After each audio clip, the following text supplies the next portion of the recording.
Amazing morning, BRF Tov, no, mga mens. Share ko lang, no, Sis Annalyn. Dati, sabi ko, user lang ako. Pero sabi nga, user, pero naging member ako. Why? Dahil napatunayan ko na okay pala yung barley. Sabi nga ng pamangkin ko, no, Tita, nakapagtataka naman. Ang dami-dami nag-aalok sa iyo. Bakit ang barley? Bakit ang barley pa yung ano mo? Sabi ko kasi proven and tested na. Why? Based dun sa trabaho natin, syempre, madali tayong mapagod. Syempre, nagkakaedad na nga din. And then, and at the same time, una, yung period ko. Bali, sabi ko, normal naman. Pero, iba pa rin yung nung mag-take ako ng barley. Talagang proven sa akin na, sabi nga, yung lumalabas talaga yung mga buo-buong dugo. Di ba, syempre, as a woman, talaga namang natural yun para sa atin. Pero, maganda kasi naiilabas niya yung mga madudumi. Di ba, yun yung mga nagiging cause pa ng sakit. So, medyo nung una natakot ako. Sabi ko, bakit ganun yung nangyari? Nakakakaba. Pero, okay naman pala yun. Dahil dun sa mga narinig kong testimony, maganda nga daw yung ganun. So, continuous ako. I think 2 months na naging ganun yung period ko. But at the end, nung mga lumipas na yung mga buwan pa ulit, kasi ilang months na rin ako nagtitig ng barley, naging back to normal na. So sabi ko, praise God. Kasi back to normal na yung period ko, na at the same time naman talaga before, normal talaga siya. Pero ang kaibahan nga lang, lumabas yung mga buo-buong mga dugo natin. And then, sumunod, based dun nga sa trabaho ko, every morning napapagod ako, parang wala akong sigla dahil syempre, pagod, puyat, nasasamahan pa ng mga pagpupuyat natin na mga istoyot naman, like panonood ng serye, mga ganon, pag-FB. Pero, nagbago. Dahil nung nag-take ako ng barley, naging masigla na ako every morning. At ang lagi kong dinadaing palagi is yung pagod ako.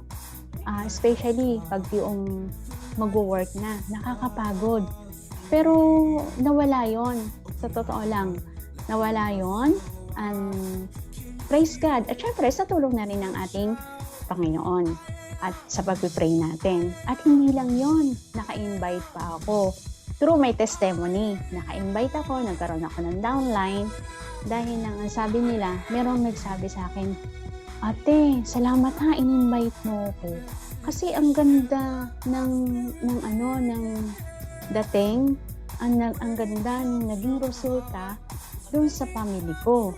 Like, ang ganda din daw ng resulta doon sa kanyang asawa, kasi takot magpa-check up, pero nawala yung sakit ng ulo, nawala yung pagkahilo. At ang isa pa, may nagsabi pa rin sa akin na, Ning, salamat na invite mo ako sa pagtitake nitong barley. Dahil dati hindi ko talaga maigalaw yung kamay ko. Pero ngayon, ilang ano pa lang yung natitake ko, ano na siya, naiigalaw ko na yung kamay ko. Nakakagawa na ako ng mabuti at naging malakas na ako. Sabi ko, thanks God. At salamat din dahil syempre, at least may ako, may mas na, pa akong testimony.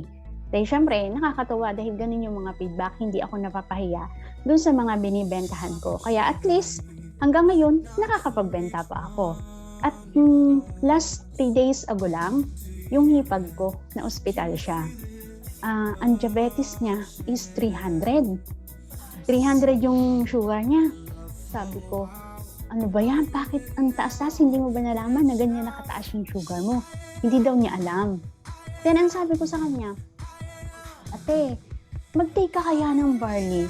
Kasi may infection siya sa ihi. Tapos ay yun nga, mataas yung sugar niya. Then ang isa pa, nahihilo siya. One night, hindi pa rin siya nadala sa ospital kasi ang hirap naman sa ating ospital, walang space. Sabi ko, anong gagawin natin dyan? Kita ko talaga na pagod na siya. Sabi ko, buti na lang at that time, dumating na yung order kong barley sa Pilipinas. So, binigyan ko siya. Sabi ng kapatid ko, sabi, Ning, bigyan mo kaya ang ate mo ng barley. Sabi ko, oo nga, naisip ko na yan. Yung pala namang isa kong pamangkin na sabi sa akin, Tita, nakita ko po yung post nyo. Ang daming, kasi nga nagpo-post din ako sa FB. Sabi niya, nakita ko po yung post nyo. Maganda pala yun sa diabetes. Sabi ko, oo, Neng. Ayan na, on the way na yung barley. Kahit hindi niya pa sinabi, pinadala ko na kaagad yung barley doon sa kanila. Then, ang sabi niya sa akin, Tita, ang dami nag-aalok sa akin ito, yung kamag-anak namin na nasa ibang bansa. Pero sabi ko, ay hindi na kasi gumagamit na ang ina ng barley, kinuha doon sa kapatid ng ama. Yun nga po, sa akin. Sabi ko, sige na, ipa-continuous natin yung barley. Pero, to make story short, na-hospital pa rin siya. Inilabas siya, bali kahapon. 3 days siya sa ospital, ang nagastos niya, 55,000 ang nagastos sa ospital na yon. Sabi ko sa kanya, pero ang kaanuhan, kaya lang, may naitulong din naman yung barley. Within 3 days ng pagtitake niya, bumaba na rin yung sugar niya. Yung 300, naging 200 na. 200. Pero mataas pa din. Kasi nga ilang days pa lang naman siya nagtitake ng barley, tapos may gamot din namang ibinigay yung doktor. Basta ang sabi ko lang, continue ang barley. Continue. Kasi nga meron naman akong stock sa bahay na kararating lang nung product. Sabi nung pamangkin ko, siya, Tita, pag po naging okay ito sa ina, ay kasi ini-invite ko talaga siya, ini-encourage ko.